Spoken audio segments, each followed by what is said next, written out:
Doing well. I'm Dr. Milind. So after I had released Planner last week, there are a lot of students who have started using it and they have planned their schedule.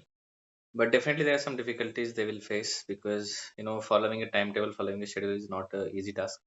So there are a few things that you should remember in this journey of your NEETPG 2023 and when you are planning to write your exam. So this is these are few things that which should be in your mind because when these difficulties will arise, some of you will lose the track, some of you will go and find some shortcuts, and sometimes when we are preparing we don't know what is right and what is wrong. So here are a few things which will make your journey easier. So let's start with them. So first of all, about when you start reading the portion, like for example when you start to read your notes. I have given a schedule where I have put in around 12 to 14 hours of studies every day. And it's not possible every day. A lot of students will say, "कि इतना कोई कैसे पढ़ सकता है?" It's not possible to read so many of hours every day. And do toppers do that? Because whenever we hear toppers talking, whenever we hear a toppers interview, everybody talks, I used to study about 18 to 20 hours. And when we try to do it, when we try to replicate it, it feels difficult. It feels impossible. So I just want to assure you, it's not like it's possible for everyone, not even toppers, that, it's not like every day is like that. So as I have given you the planner, so when we have like 7 days of a week, let's say, let's start from Monday. So if you start from your, let's say Monday, Tuesday, Wednesday, Thursday, Friday, Saturday, and Sunday. So trust me, it's not like that every day you'll be able to study 12 to 14 hours, and no one in this world can do that. So sometimes you will be able to study, let's say 8 hours. Sometimes you will be able to study 10 hours. Sometimes again you will be able to study just 6 hours. Some days you will study around 12, 13, 14 hours. Some days again you'll come down and study around 10 hours. So this will happen. So what I'm trying to tell you here is your best for every day will look different. Okay, it's not like that you will be able to. So when you make a graph for a week, it will be different. No one can study like this. It's not possible that you can study. The thing is, whatever hours you are able to study every day, you should be focused. The thing is, you should be away from all the social media. You should be away from your distractions. For example, if you're going in a library, now you don't have any feeling, I don't feel like studying, but it's okay. You just open your book, you read as much as you can. Sometimes you feel sleep. Just put a book aside and put your head on your table and just sleep. But don't get lost in the world of all this social media, because this is the mistake students do, and they get distracted. They will say, okay, I'll see what is there on the YouTube, what is there, or any new things has come or something. But this is what will actually distract you. But it's okay even if you can study for a few hours someday. Rest of the time use it to sleep, because or at least rest your mind, because your eyes, your brain, it's a long journey. It is going to be difficult. So what happens when you have this kind of graph, some students, they really panic and they feel that my study is not going good, and even in the beginning you will be only able to study like 2 to 4 hours a day. It's okay. That that schedule which I have given you around 12 to 14 hours, in a month or so you will gradually get that speed and you will be able to study that much. So when you have this kind of schedule for every week, so this is for a week, but we have to look for our long term follow up. So when we are in the month of October, so we have a, let's say, October, November, December, Jan, Feb, and our exam is in March. So when we look long term, when you zoom out, like when you zoom out of this weekly view, you'll see this kind of line which will show your progress, and this is what matters. Because a lot of students, they will because they will feel, I'm not able to study, so I should join some classes, I should join some TND, I should join something else, and their graph becomes static. So they are not able to grow with that speed, and they are not able to achieve their targets because they get distracted and they frequently do a lot of things, and their journey becomes very haphazard. So it's okay if your graph looks like this, your weekly graph, because in your long term graph will be like this. You have to know that these things are going to help you. Now a lot of students asking about GTs that I have given, in like 1 month, write one GT like in the initial period, and then you can write GTs every 15 days.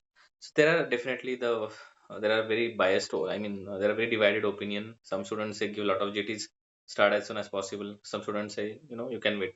I'll tell you what most of the students think, and I'll tell you one logical explanation. See if it makes some sense. So you can decide on your own. See, we wrote our 10th and 12th standard paper. Did we write, like any practice exam before that? Still, we got a very good score. Did we, why do we want to, see, like a lot of students say that you will, have a practice of sitting for 3 hours, or I mean, do we really need that practice? I mean, what is it? I mean, it's not like we can directly go and attempt exam. The only thing is you need a MCQ practice, which we have already integrated in our schedule. Second thing is, let's say, see, there are 200 questions that will be there in each GT, which will also be in your question paper as well. So these 200 questions actually can be anywhere, right?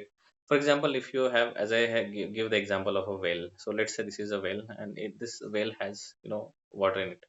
So no, it does not matter from which side you throw your bucket. You throw from here, you throw from here, you throw from here.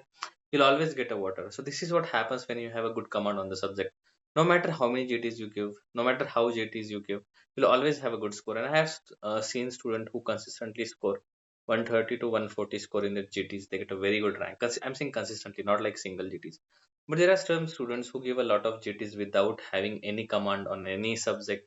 They just randomly give. And let's say here, there is some water here left in the well. So sometimes they get a very bad score, like 90, 110. And sometimes they throw bucket. Decide what I mean here is this 200 question actually come from this very little portion which actually they have covered. So they get around 140, 150 marks, and they feel that I have done a very good job, and I think my GT score is good. Next time again they give GT, so it's nothing there. Their portion is incomplete. So again they get a bad score like 110, and they can get depressed. So don't belong to this category, because as I said, it's like just by chance you're getting good score sometimes. But if you're getting consistently this kind of score 130 to 140, that means your knowledge is good. So don't give JTs without a theory knowledge. See, I gave another example I have given in the last videos. When we cook rice, after three vessels, we know that rice will be ready. Do you open your rice cooker after every whistle to check whether rice is ready or not? Because you trust the process, right? You trust that after three whistles, the rice will be ready. And who told you that? Seniors, your moms, like example, if your mom, like it's our mom who is cooking rice, what is who told her? Her mother-in-law maybe, or maybe her mother told her that after three whistles the rice will be ready. So that is what I am telling you. After when you, because I'm your senior, and not only me, a lot of students who are telling you on the internet who have already done, cracked this exam. We are telling you by experience that this is the process. This is the process of reading by which you can attain a good knowledge, good information, which you can actually apply in your real exam. You don't have to check it. You don't have to check whether the rice is cooked or not after every whistle. What it will do? It will actually spoil your rice. So this is what happened with your exam as well. Giving a lot of JTs without reading theory, it's actually going to affect your exam. Third, don't compare. See, grass is always greener on the other side. If you join certain classes, you will feel other classes notes are better. You will see, you'll feel my friend has joined some course or he's reading some other books, and that will always feel nice. And you feel that your portion is always incomplete. As I said that, if you water the grass on your side, you will be assured. So instead of, looking from other side's grass, make sure you water your grass every day. So what I mean here is make sure that you read your portion well. So you don't have to be worried that what your friends are doing. Don't be bothered what's there on others' plate. A lot of students, they say, sir, my friend is doing that. Should I do the same? No. You have to just make sure that you have enough you need. I have already given the checklist in my last video that what you need, what are the basic source of preparation. If you have that, you don't have to worry about anything else. Biting off more than you can chew can be hazardous. A lot of students, they join two classes, they have boiled a lot of books, and they're not able to even do the single reading of those till exam. I mean, forget about revision. So you don't have to do that. Okay, so just start with the small, like, no, you have to start small. Don't do too many things. As I said, don't try to achieve your goal in one step. We have 19 subjects, we have huge portion. You have to plan your study smartly. So break it into small target. Make a weekly target. In this week I'm going to study, like for example, pathology and derma and radio. This subject I'm going to finish. I'm going to finish this pathology in 8 days, 7 hours a day, as the schedule that we have discussed. And like short subject derma and radio, I'm going to give 3 hours a day, and then I'll finish it. So let's see how can you do that. If you need 9-10 days for patho, if you need like 4 days each for derma and radio, so you can modify your timetable according to that. So divide your steps into small targets. Also reward yourself, and you can take breaks. A lot of students, they feel that I should not take break. Your brain will get fatigued because of this monotonicity of the exam. So don't be too harsh on yourself. As I have said, in every 2 weeks I used to take break on Saturdays, like 2 to 3 hours. I'll watch a movie, I'll just go out in the park, I'll talk to my friends, or I talk to my family. Also, when you do something good, like if you get a good score in GT, you can order your favorite meal, you can order your ice cream, and this is how you reward yourself, and this is how will actually motivate to do better things in life. Third thing is motivation. A lot of students say, "Sir, I don't get motivated." What I have realized in my life, it's not motivation but discipline which actually helps you a lot.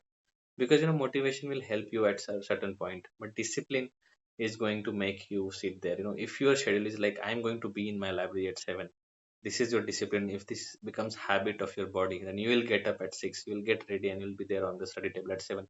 As I said, it's not like some days you won't feel like studying, but it's okay, you are there, you have showed up for the cause. So you just sit there. If you can't study, just put your table on your head on the table and try and take a small nap. But and once you get up, you start studying. Don't think about what like what problem, I mean, if you are not able to study, because if you will feel you are not able to study, you'll be in home, you'll just okay, today I'll sleep. So this is a lack of discipline that which you have to avoid. Also, make a schedule that suits your way to avoid friction. So if you're someone who is better at like staying awake late night, so you don't have to wake up at 6 just because I said it or someone else said it. Make a schedule in such a way that it suits your body. I know a lot of students who have studied just 8 to 10 hours a daily and still got amazing rank, because what they do in 8 to 10 hours is a focus study. After that, they sleep. They will I mean engage in other activities, but they're like, whenever they're doing their study, they will study. So this is what you require. Also, prime your environment. See, your room doesn't necessarily have to look like very messy room, or you don't have to be depressed all the time. I mean, not I'm saying about your mind, but like your room should not look like that. So you just have a good make a good place that whether I used to have these paper like small sticky notes where I wrote like AIMS PJ and Jipmer, because that was my target. I used to write a lot of quotes. I used to have a proper arrange things every like once in 2 weeks. I'll arrange all my books. I'll clean it, because it also a part of your discipline. It makes your study table looks better, and also that motivates you for study. So always prime your environment. As I said, best way to predict your future is to create it. So imagine your future. Imagine yourself in a college, in a branch that you have always wanted. I had a book called Across, and I had written my name on it, and I had written MD and in bracket aims when I was preparing for my exam, because that is the future I had predicted for myself. And I think this is what you have to do. Success in competitive exams is nothing but what we repeatedly do with honesty and consistency. It's not an act, it's a habit. So keep working until studying and all this schedule becomes your habit. And lastly, when you are tired, learn to rest, not to quit. So as I said, whenever you feel like you are burning, like you have studied a lot, so then you should not think about that I will now quit, I will give up, and I'll take whatever I get. Rest, take 1 2 days break, start again. So this is what you should do with your preparation. Lastly, a lot of students ask me about, sir, what should be, I just want to add one point about GT, about MCQs. So suppose if you have 1 hour, like a lot of students say, sir, I have 1 hour left. Should I be doing MCQs or theory? Why it is important? See, in 1 hour, let's say you can do 50 MCQs. But if in 1 hour you can read certain high yield or a good topic, you can solve a lot more MCQs from the topic, because in exam you'll be able to do only those 50 questions right which you did. But if you read a topic, or if you try to read a subject in that 1 hour, you'll be able to do 3 to 4 times more questions right from that topic, no matter how they'll ask. That is also a benefit that you get from theory. So guys, I hope these all things will help you in your preparation, and I wish you all the best and take care.